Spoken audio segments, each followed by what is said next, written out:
Ito na, nakarating na kami sa People's Park. Ito ang People's Park ng Roa City. Akitin natin para makita natin. For the first time din dito sa Roa City, ngayon lang din ako nakaakyat sa People's Park. Ito ay lagi lang natin nakikita sa mga picture. Ayan, maraming tao. Libre po dito lahat.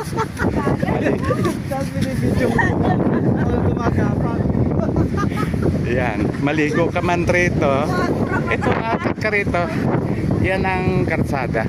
Yan, na papunta ron sa city proper. At saka ito, ang kanyang pinakagilid. Hanggang doon, mahaba ito. Yan, maganda po rito. Ito ang kanyang gilid, papunta ng tubig. Yan, may mga steps yan ng para sa daanan ng tao papunta. Maraming naliligo. Ngayon ay umaga, mga 7 o'clock pa lang ito ng morning. Makikita natin ang ating mga kababayan na nakatambay rito, nag-exercise, nagja-jogging, naliligo.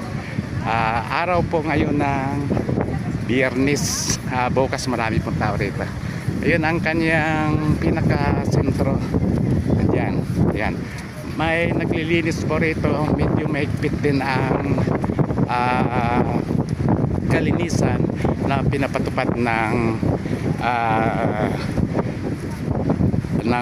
mayor at saka ng ating barangay captain. Ayun, oh, ito yung mga kabataan. Yun, malapit po rito itong isang island nito. Isa sa pinaka-sikat. Wala pong nakatira diyan. Island lang doon. As in.